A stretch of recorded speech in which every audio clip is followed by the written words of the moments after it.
Ahead on NCBA's Cattleman to Cattleman. On this week's special edition of NCBA's Cattleman to Cattleman, we travel cross-country to bring you some of our favorite stories of farms and ranches from all over America. NCBA's Cattleman to Cattleman starts right now. And now, a special edition of NCBA's Cattleman to Cattleman with host Kevin Oxner. Hello and welcome to this special edition of NCBA's Cattleman to Cattleman. I'm Kevin Oxner. Thanks for joining us. This week, we're taking a look at some of our favorite day-in-the-life stories from across our great nation. Let's get to it.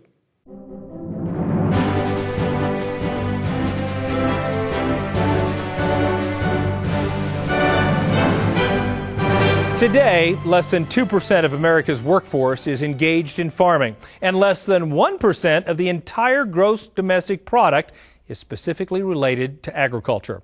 One group is working to improve those statistics by promoting the positive message of agriculture and ensuring the farming and ranching way of life will be around for generations to come.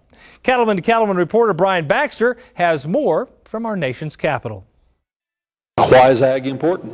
As I try to explain and remind the folks I serve with here in the United States Congress, agriculture, rural America for that matter, only matters if you like to eat. It's quite that simple.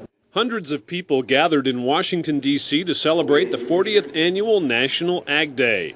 The event is designed to empower and equip those who are involved in the agriculture industry to share its positive message with consumers. National Ag Day is a great opportunity to really allow American agriculture to tell our story to every consumer out there, to all of our fellow countrymen, to let them know that the great meal that they have, the great clothes that they're wearing are all the result of the hardworking farmers and ranchers in this country. I think the most important part about National Ag Day is to educate people and let them know where their food comes from and and who's the people who are actually presenting it and making that food for them. Uneducated consumers can be agriculture's greatest stumbling block, but educated consumers are agriculture's greatest cheerleaders. This is a great way for us to reach out to consumers and share agriculture's story. Special guest speakers included Representative Frank Lucas, chairman of the House Ag Committee, U.S. Secretary of Agriculture Tom Vilsack, and even a former Miss America. We've got a huge responsibility to do that, to kind of connect urban and rural America, to bring people back to their roots, where so many times we buy food, we eat food with no thought about where it has been, where it has come from, and the people that are at the heart of agriculture in our country. The theme for this year's Ag Day celebration was Generations Nourishing Generations. And there were over 100 young people from all over the country who came to find new ways to make a difference in the future of the agriculture industry. When I think about agriculture and informing the young people, I think that we need to inform them, because if we don't, we're not going to have a future in agriculture. There is unlimited opportunity for young people. So that's the message I think we ought to be conveying. And we ought to be conveying it enthusiastically and proudly, because we have a great story to tell. With the need to feed 9 billion people by 2045, attendees were also discussing the importance of making decisions that promote a sustainable future in the ag industry. We're going to have to produce more food, more crops, more livestock to be able to take care of this growing population. And then not only that, people, as their incomes increase, which they are around the world, they're demanding better protein, better food, so we're going to have to figure out how to do that. If you are concerned about the moral challenge of our lifetime, which is how you feed an ever-increasing world population, then you need to be involved in agriculture, and you need to think about opportunities in rural America, because that's where that problem is going to get solved. Reporting from Washington, D.C., I'm Brian Baxter for NCBA's Cattleman to Cattleman. The National Cattlemen's Beef Association is a proud supporter of National Ag Day. You can also help ensure the beef industry is around for future generations to enjoy. Become an NCBA member today. Joining is easy. Just call 1-866-USA-BEEF or visit beefusa.org. Also during tonight's show, we're taking an inside look at the beef cattle industry in the great state of Florida. Cattleman to Cattleman reporter Matt Fleck takes us to an operation that has a unique focus on cattle as well as water. Let's take a look. Two Rivers Ranch sits comfortably where the Hillsborough River and Blackwater Creek converge in Florida. It's a multifaceted cow-calf operation. We're a cow-calf operation. We run Beefmaster and Red Angus bulls and Charolais for our terminal cross. The ranch has very diversified. We're timber, citrus. They have the water over here at the springs. They're into quite a bit of other things. Well, the diversity is what keeps you sharp. Cattle is wonderful, citrus, fiber, but all the different marketplaces are ones that keep you diverse, and you have to be. Two Rivers Ranch focuses on taking care of the land. The multi-use property supports everything from improved pastures and forested areas to a wide variety of wildlife.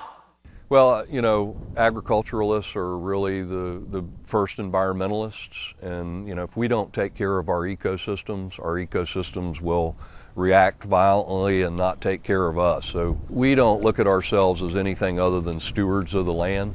The unique climate in Central Florida means Two Rivers Ranch pays close attention to specific traits in their cattle. In Florida, our resident cow herds are adapted for our environment and our soils, and so we have very high adaptability for a tropical environment. And the primary breeds are Hereford, Angus, and Brahma crosses. And then we use purebred bulls, so we have a very predictable outcome on our calves. With the grass that we have, as you can see, there's a lot of water. And this time of year, usually it's pretty wet, and they're rooming, the cattle in Florida, the rumen is really large because they have to eat a lot to get the goodie out of it. And when they leave here and go west, they can eat a lot of grass, and they can gain fast. The abundance of water comes from a natural spring on the property. While a portion of it is used for agricultural purposes, Two Rivers Ranch also bottles it for drinking water in Florida. We had the good fortune of having a second magnitude spring located on our property that is the primary source of the Hillsborough River. And in the mid to late 80s, we were approached by an international company that had a long history in the bottled water business about helping them develop a natural spring water brand. And we bottled our first bottle of Zephyrhills natural spring water in 1989, and presently bottle about 500,000 gallons a day. Whether it's bottled spring water or beef, the consumers of those products are moving closer every year to Two Rivers Ranch as the population of Florida expands. Within a 15-minute circle around our ranch, there's between 5 and 6 million people. So we're surrounded by it. And so we really are trying to do a great job of not only just preserving our property, but educating others about what it means to have a ranch, what it means for the environment, as well as just continue to educate the young kids here in Florida. It's that dedication to the environment and the local community that's key to Two Rivers Ranch. It's something they hope people understand about Florida agriculture. The reality of it is, majority of Florida is based in agriculture. Florida's just a great agricultural place, and it's a kind of unknown to a lot of people. So if people from other parts of the country need to be aware that Florida's a huge agricultural engine, and it's a great place to be involved in agriculture. Reporting from Two Rivers Ranch near Tampa, Florida, I'm Matt Fleck for NCBA's Cattleman to Cattleman. Many cattlemen discover their passion for the beef industry early in life. Successful cattlemen quickly learn that passion alone isn't enough. It needs to be combined with good information, innovative business models, and a continuous focus on the end product. Wolf Cattle in Morris, Minnesota has transformed their passion for cattle into a beef production system that extends from breeding to feeding. Cattleman to Cattleman reporter Sharon Alseth has more.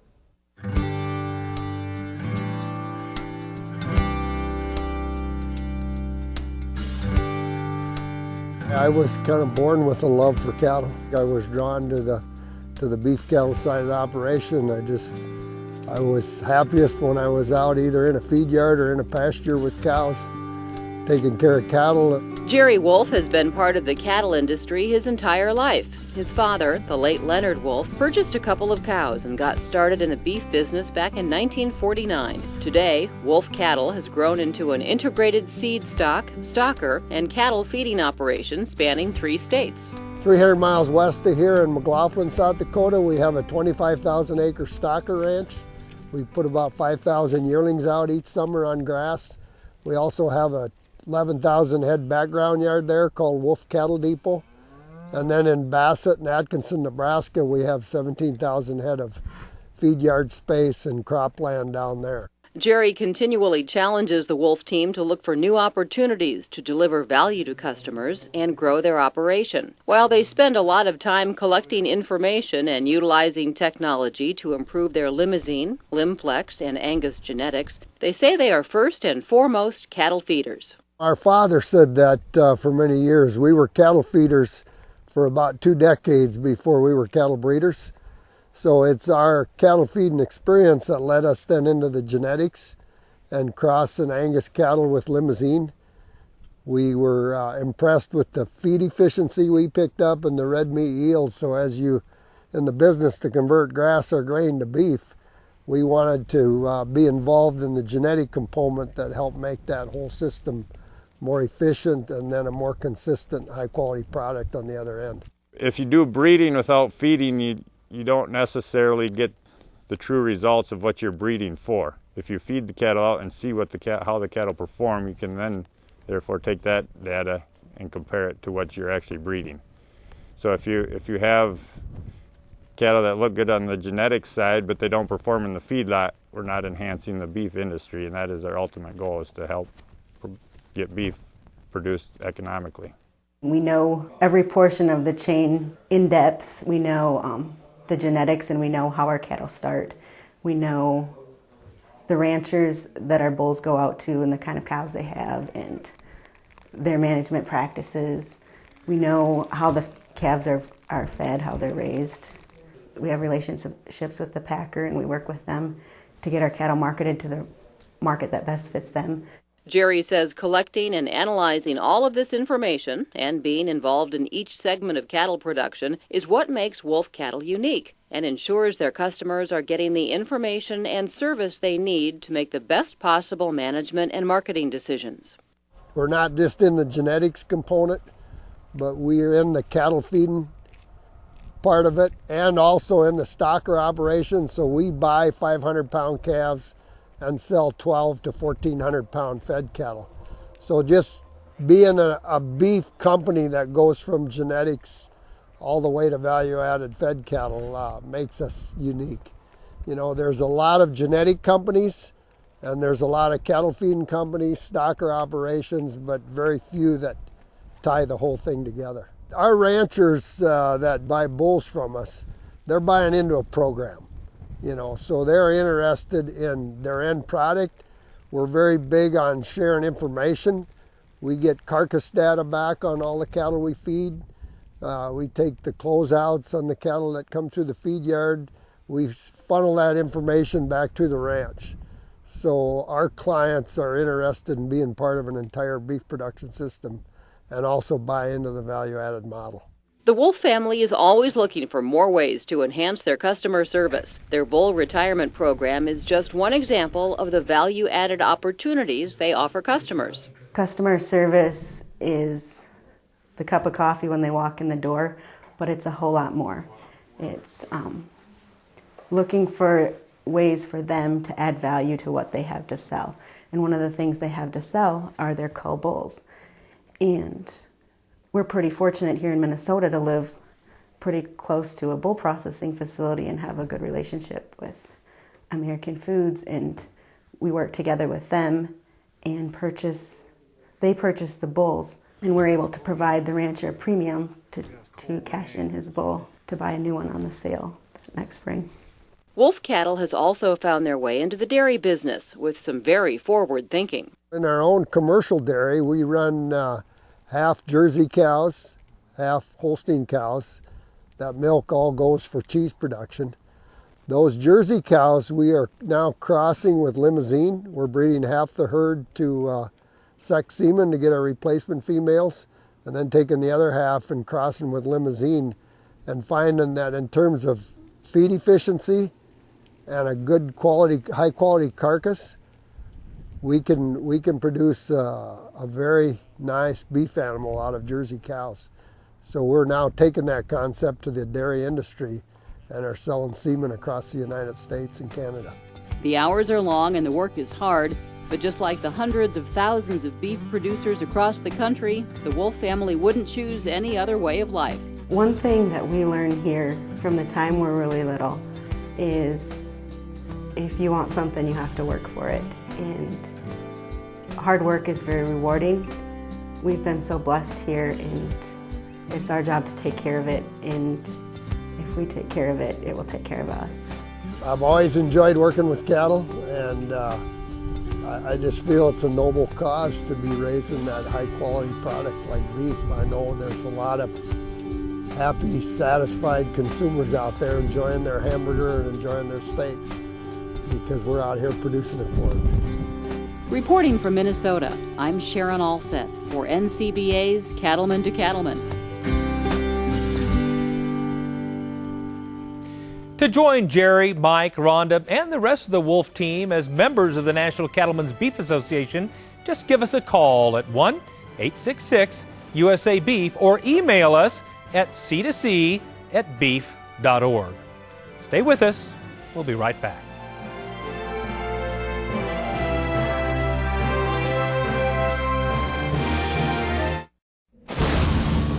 No storm is too powerful for new Purina Wind and Rain Storm Minerals, formulated with ultimate weather resistance. That means more minerals in the feeder and available to your cattle. Wind and Rain Storm Minerals provide more consistent intake and balanced mineral nutrition to optimize herd health and breedback rates. See the difference at your local Purina dealer or visit cattlenutrition.com. Wind and Rain Storm Minerals, another way Purina is building better cattle. I'm an NCBA member. I am an NCBA member because NCBA is on Capitol Hill taking care of our needs while we are out in the fields taking care of our animals and our land. I am an NCBA member. I am an NCBA member because as a fifth-generation cattle producer, the NCBA provides a unified voice for all the cattle industry. You should be an NCBA member for what the Washington staff does day in, day out on Capitol Hill, making sure that your voice is heard by members of Congress and that we maintain your livelihood and our ability to produce food for this country and for the world. I am an NCBA member. Join me today.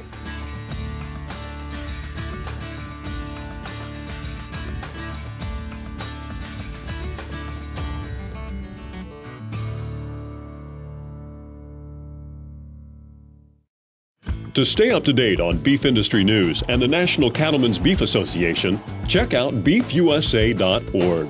You'll find news on both the Federation of State Beef Councils and the work of NCBA on Capitol Hill. Plus, link to NCBA programs like the blog, Beltway Beef, updates on the Cattle Industry Convention and NCBA Trade Show, and the latest from NCBA's Cattleman to Cattleman. Connect today at beefusa.org.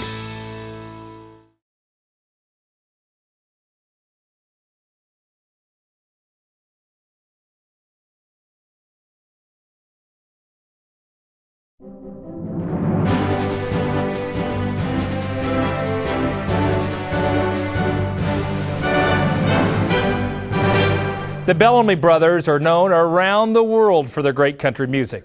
They've had numerous #1 hits like Let Your Love Flow and Redneck Girl.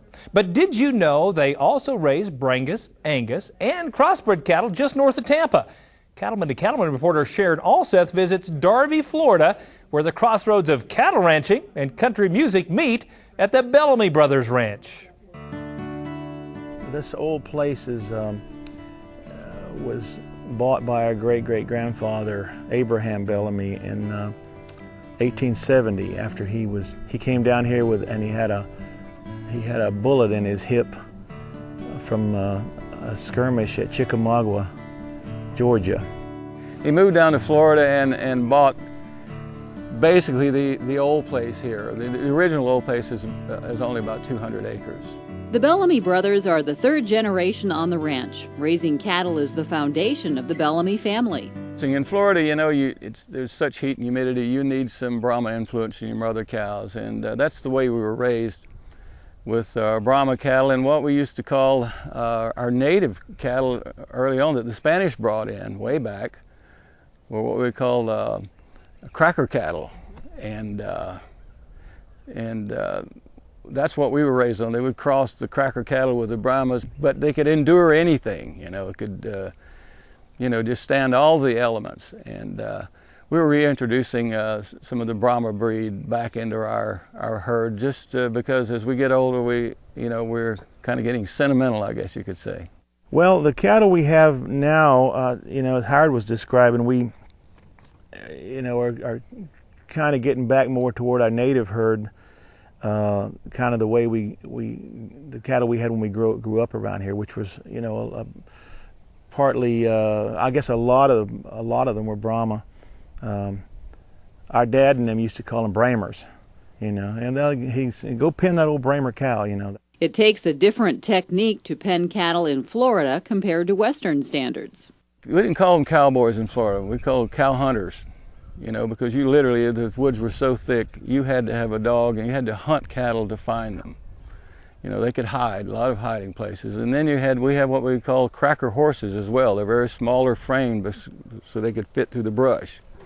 So it was a different lifestyle, you know, than you see out west. Our land then was much different because we had to go get them out of the woods and stuff. You know, it wasn't as much improved land as we have now.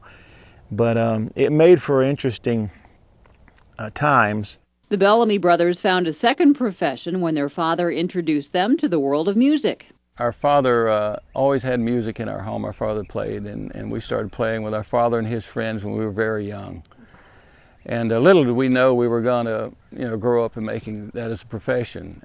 Well, I think the music business was a little bit of luck and accident, because you know, we grew up. Our dad played dobro in a kind of a Western swing band. We actually moved to Los Angeles in like the early 70s. We re-recorded Let Your Love Flow. Just let your love flow like a mountain stream and let your love grow. Let Your Love Flow and Redneck Girl are just a couple of the Bellamy brothers' biggest hits. Their quick rise to fame in the early 70s jump-started an exciting music career.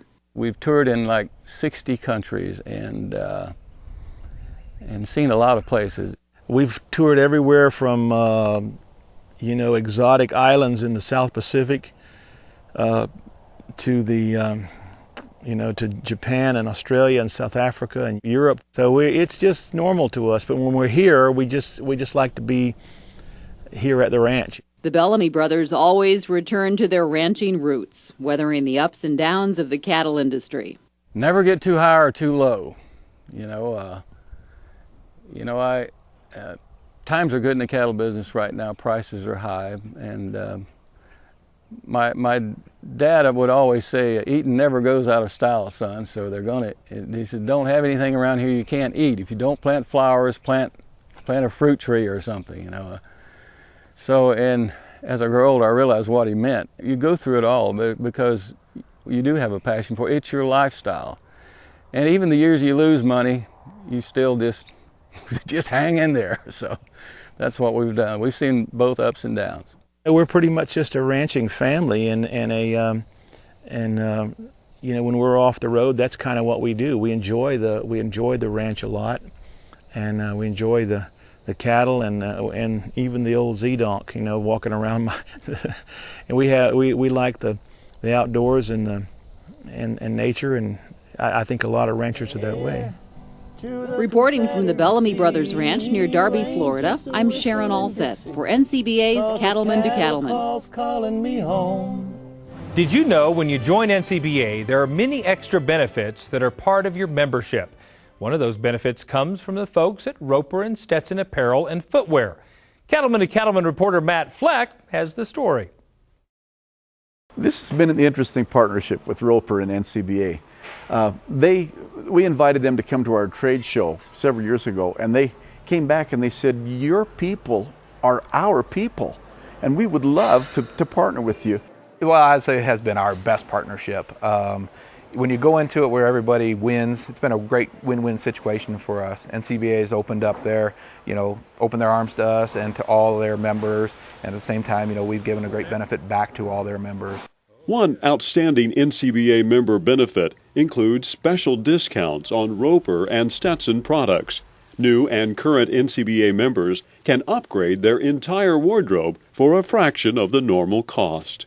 If you join the NCBA and you're not currently a member, you do get 50% off your first purchase at urbanwesternwear.com, and then you get other coupons throughout the year for additional 25% off as you work your way through. Also, if they attend convention, they're able to get a coupon at 50% off at the Roper display in the trade shows.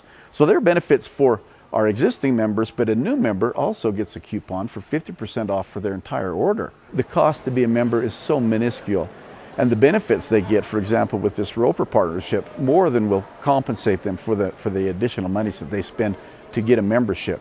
And so I would really encourage all cattle producers to consider joining NCBA, not just consider, but to act. The NCBA officers take pride in the industry they serve and the boots they walk in. The partnership between NCBA and Roper and Stetson goes beyond just looking good. It's about getting the job done. Yeah, I've been wearing Roper products for several years, in fact. Roper and Stetson both are on the packaging, and I've had some of their shirts, I've worn some of their pants, I've got some of their work boots, I've got some of their shoes. When you're working, you don't want to be worried about comfort or about whether your feet are going to stay dry, for example, with your shoes. You want your clothes to hang together so you can do the job. You want to just focus on the job and not be worrying about what you wear. And so it's nice to have good clothing you can count on that'll stay with you when you're working.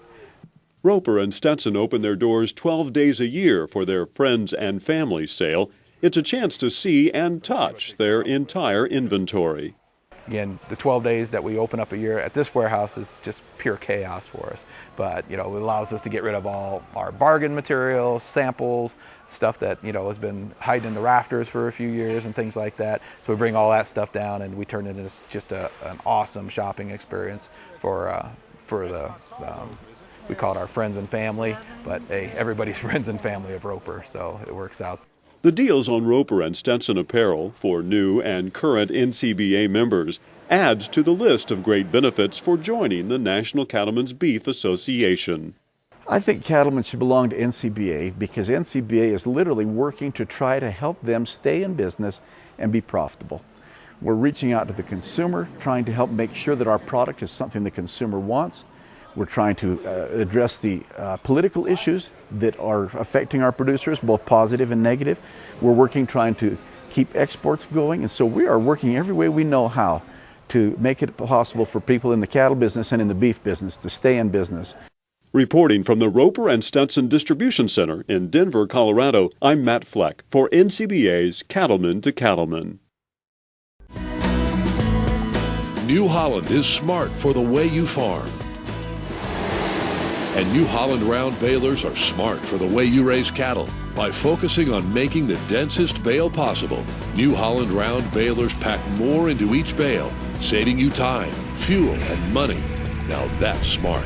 We can also match your feeding requirements with a variety of bale slicing, cutting, and wrapping options to help maximize your time. Plus, with models designed specifically for silage or specialty crop harvest, New Holland gives you the power to make smart choices to fit your farm or ranch.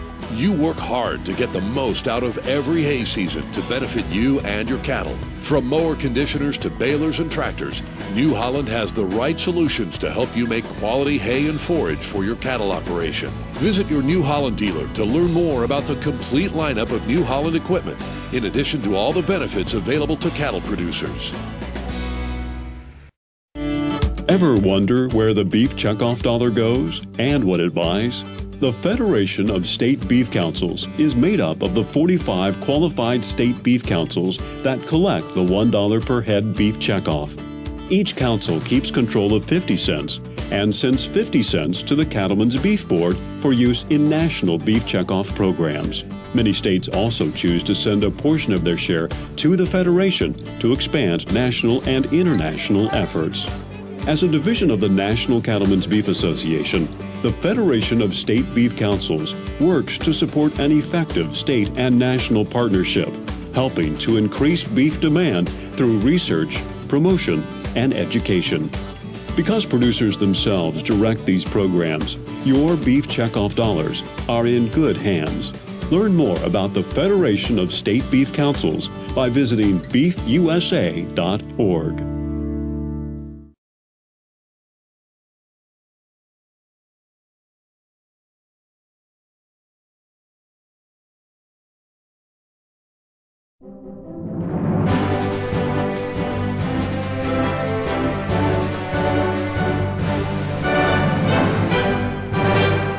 Imagine this scene, being on horseback and away from your family for weeks at a time, rounding up cattle in an open rangeland and taking all the satisfaction that comes from a hard day's work. That's part of the experience at Cracker Country, a late 1800s era living history museum. Cattleman the Cattleman reporter Brian Baxter has more from Tampa, Florida.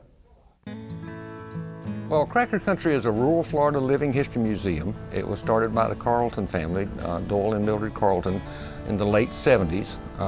Opened with this house where we're sitting right now, the Carlton House. It is an exhibit, a living exhibit that is set up at the Florida State Fairgrounds. It depicts Florida living in the late 1800s and early 1900s. Doyle Carlton III's father founded the exhibit in 1977. His family thought it was important to educate the public about the rich cattle heritage in Florida. But cattlemen were known by another name in Florida during the 1800s. Well, Florida crackers got their name early on. They would round up the cattle, and the brush was so thick they couldn't use a rope like they do out west. So they would use cow whips, and they would pop and crack the cow whip, which sounds very much like a gunshot, to herd the cattle. And people would hear those whips coming from a long distance. Often they'd say, "Here come the crackers." So that's where the term Florida cracker really came from. Back in the 1800s, Florida was an open range.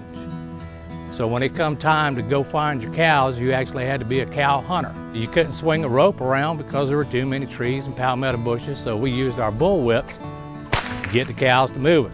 Crack it in the air, and it didn't take them long to figure out when they heard the crack of the whip it was time to get going. Cracker Country expanded to include 13 original 1800s-era structures from around the state. Schools in the area participate in tours where students get a hands-on experience of what living in rural Florida was like.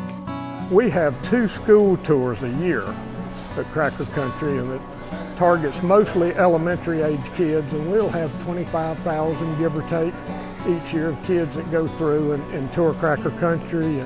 It's an all hands-on learning experience. Each group will get to do 7 different activities. They'll all get to make something to take home. They'll all get to make a class-sized jump rope. In the fall, they get to learn how we make cane syrup and actually taste cane syrup. They all get to see how we churn butter and make butter, and they all get to taste fresh homemade butter. So it's a real eye-opener for them. We have kindergartners that were so interested in the whip, that's all they wanted to do, and was hear the whip crack. And then we have the teenagers that come in, and they really want to know what it was like to be on a cattle drive and the hardships, and living 4 or 5 weeks, sleeping on the ground and riding a horse all day.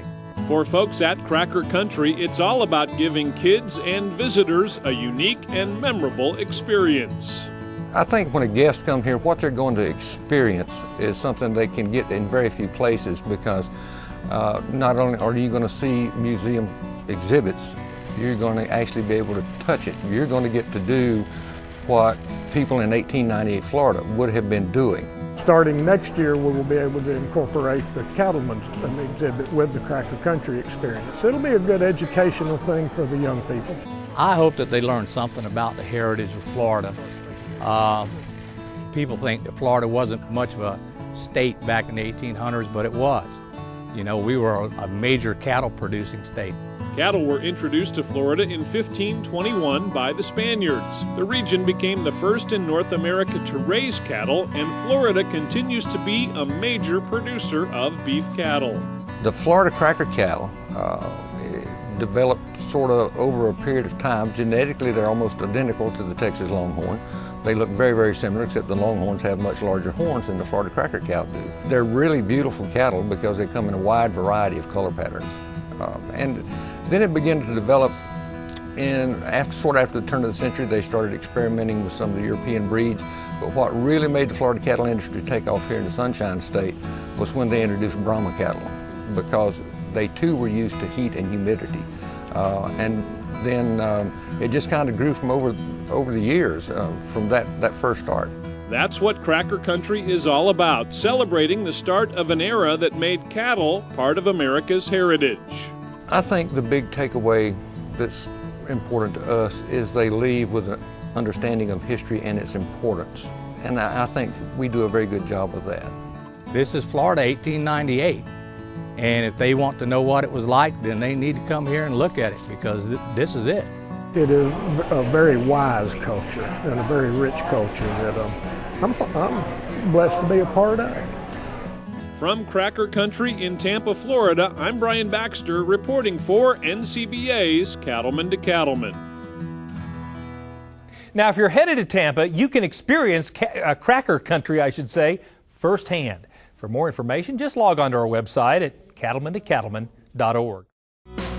Join producers from around the country at the 2014 Cattle Industry Annual Convention and NCBA Trade Show in Nashville, Tennessee. It's an event that we will never miss. I love seeing the enthusiasm. I think it's great. It's a perfect combination and the perfect time to hold the NCBA convention. Join your fellow cattlemen for the latest cattle industry news, education, networking, and fun. Plus, at the NCBA Trade Show, get the latest in industry technology for the cattle business.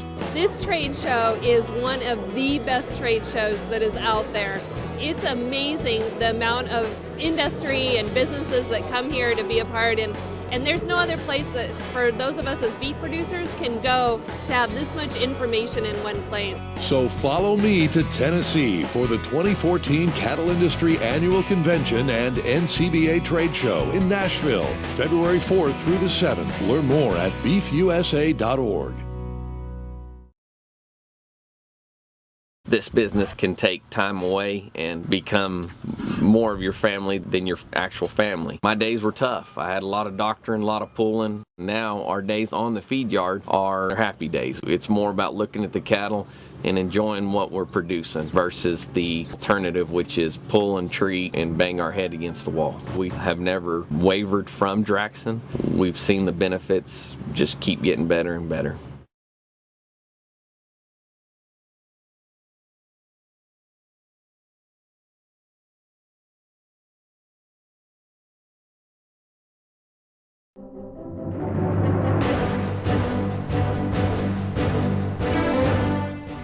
Now a story that hits a little closer to home. In addition to managing a growing seed stock operation and raising 3 kids, this cattleman also finds time to host a television show that you may be familiar with. Cattleman to Cattleman reporter Brian Baxter takes us to Kersey, Colorado to spend a day in the life at Auctioner Limousine.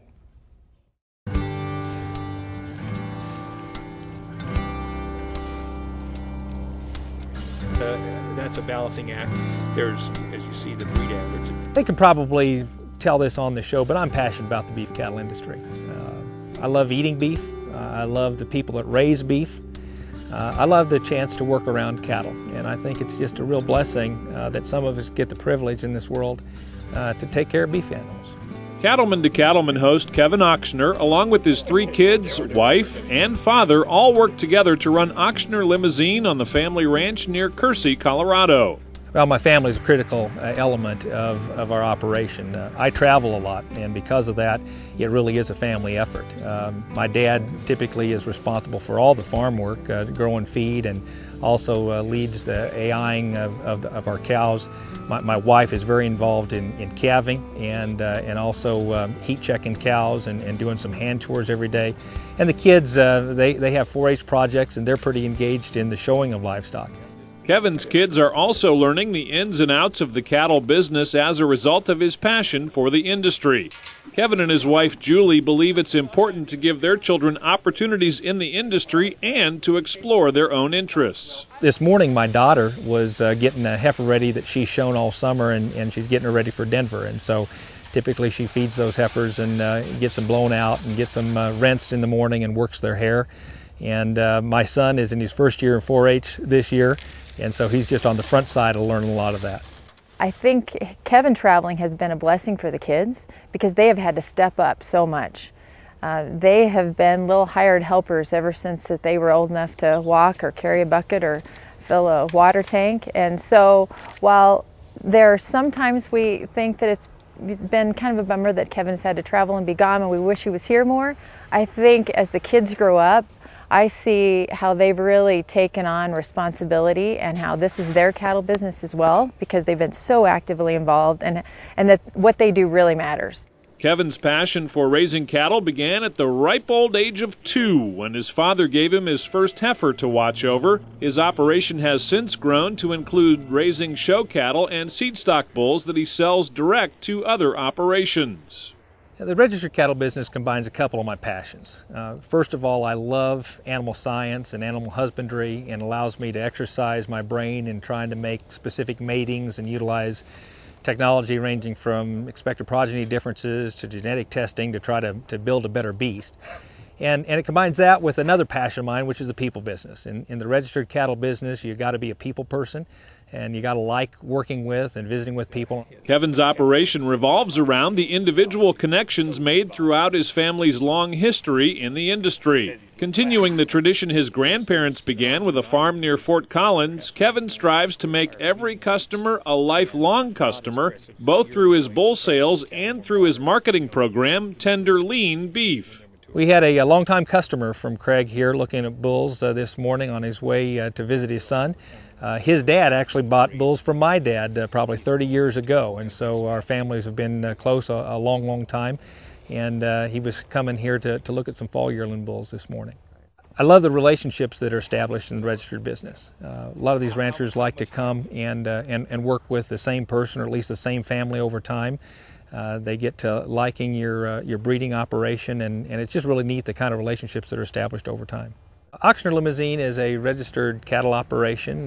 We run about 125 head of registered Limousine and Limflex cows, and we sell bulls to commercial ranchers. And then my wife has a beef business called Auctioneer Tender Lean Beef, and she sells beef to consumers up and down the Front Range of Colorado. It's really neat, the opportunity to live in the Front Range of Colorado and to have that direct interface with the end consumer, in addition to the communications we have with cow-calf operators. Kevin's skill on the ranch caught NCBA's eye when they needed a host for the show, an experience that was completely new to Kevin. I had somebody from NCBA call me who had seen me speak at an event and asked me to audition for the show. I auditioned and didn't get the job, and they asked me to do some voiceover work, so I guess I had a face for radio, so to speak. And then a couple of years later, they called and they needed somebody to fill in one day, and I went down there and tried to figure out how to learn to read a teleprompter, and then became the host shortly after that. So it's been a learning experience, needless to say. Transitioning from the ranch to the teleprompter wasn't without its challenges, but the chance to host NCBA's Cattleman to Cattleman brought several of Kevin's passions together and opened the door not only for himself to meet industry leaders, but to bring those leaders to viewers. I think Cattleman to Cattleman is a really unique show. There's no place that you can go within an hour's time to get the latest in what's happening from a marketing perspective and what's going on legislatively. In hearing from some of the smartest people in our industry, and some of the interviews that we do are just incredible. And then you combine that with some of the really neat special interest stories. I love the Environmental Stewardship Award stories that we do, and a lot of the other special interest stories. And you get to be entertained by our friend Baxter Black. He's always a kick to listen to. So I think it's a really unique opportunity in a comfort of your own home to stay abreast of what's happening in our industry. Not only does Kevin advocate watching Cattleman to Cattleman to stay current with industry trends, but he supports NCBA by being a member and actively engaging with the cattle industry. There's a lot of opportunity in the cattle business today. but I think there's a lot of opportunity to make some big mistakes, just given the volatility and what's happening from a governmental and political standpoint.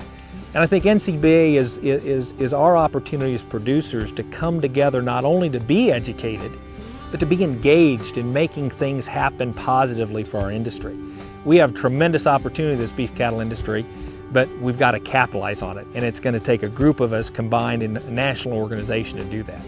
Reporting from Kersey, Colorado, I'm Brian Baxter for NCBA's Cattleman to Cattleman. For more information about the National Cattlemen's Beef Association and to join me as a member, head to beefusa.org or just give us a call at 1-866-USA-BEEF. And don't forget to like us on Facebook. When it comes to versatility on your operation, nothing beats a John Deere D-Series skid steer.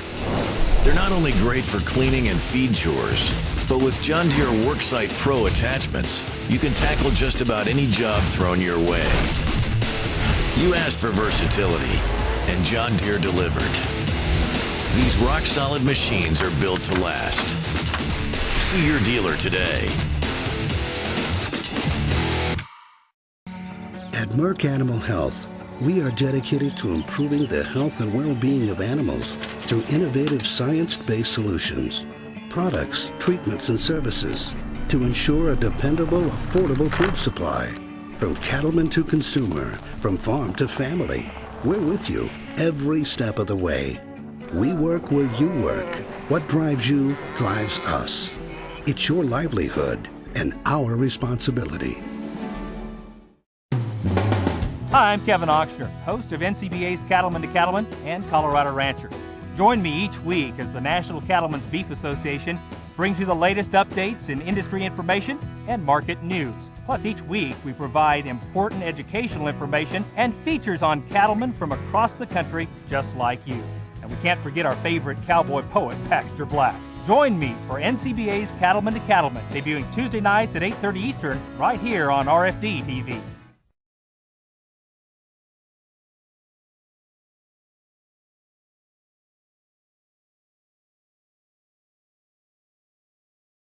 We know who made that hitch. We know who cut the steel, who milled the ball, and who welded the seams. We know who tested, measured, and checked. We even know who thought the whole thing up. We're B&W, and we know your hitch. Because we don't make them halfway around the world. We make them all right here. B&W. Trusted. Cattlemen, the Kenneth and Caroline McDonald Inc. Foundation is sponsoring their first Cow-Calf Symposium at the University of Nebraska in Lincoln, September 12th and 13th. If you're looking for new methods and measurements for improving cow efficiency and production, explore your options at this symposium. Topics are presented by smart, savvy people. For tickets and info, call 575-743-6331. And bring your ideas, Einstein. We're thinking outside the box. Sometimes the price of hay can be daunting to horse owners. I keep our ranch horses up in the corral, and when hay gets above $10 a bale, I actually weigh each feeding. Now, Clyde had a little band of brood mares, and to save money on his feed bill, the neighboring farmer let him pick up tags after the alfalfa field was cut. Tags are what's left after the baling is complete. Well, one hot evening, he and his wife took their old pickup into the neighbor's field to pick up tags. She drove slowly down the rows, followed by Clyde, who was pitchforking hay into the bed. She had to put the truck in first and low so he could keep up.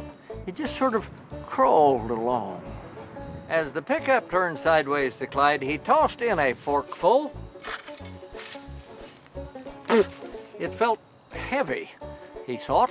He glanced up and watched the hay float into the bed and a 3.5-foot snake shoot out of the cloud of stems and leaves, arc through the open window, and slap onto the dashboard. He shouted a warning to his wife, which was not necessary. She was already halfway to the house. The truck puttered along in first and low. Clyde raced to catch up. He was running alongside, trying to reach the ignition, and the snake was now sitting in the seat and struck out at Clyde. Clyde fell back and cartwheeled into the ground. As he watched From the gopher's eye view, a little pickup banged over a ditch, punched through the wire fence, and shoved its way into the mare pasture. The mare stampeded across the pasture and crashed through the wire on the other side and escaped into the desert. Finally, the little truck stopped, and it took them 2 hours to find and gather the mares in the dark, and they went to bed exhausted. Next day, armed with a hoe, Clyde opened the truck door as his wife stood by with a cell phone, sure that she would have to call 911 and report a snake bite victim.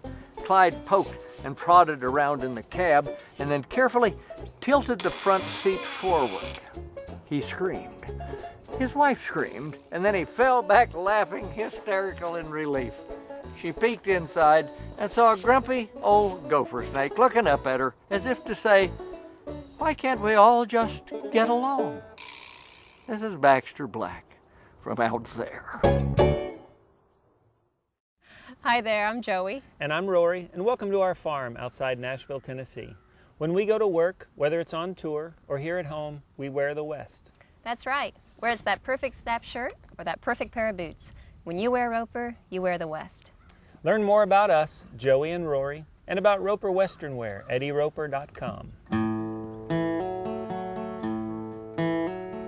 Telling the truth and being real and feeding my family a home-cooked meal, that's important to me. That's important to me. And planting the garden and watching it grow. It's the official monthly publication of the National Cattlemen's Beef Association. The National Cattleman is produced exclusively for NCBA members and includes coverage of the news and events affecting our industry. From Capitol Hill to the far side of cattle country, the National Cattleman provides information NCBA members need. Every issue includes market analysis, feature stories, and practical management tips. Start receiving your copy of The National Cattleman. Call 866-USA-BEEF or go online to beefusa.org and join today.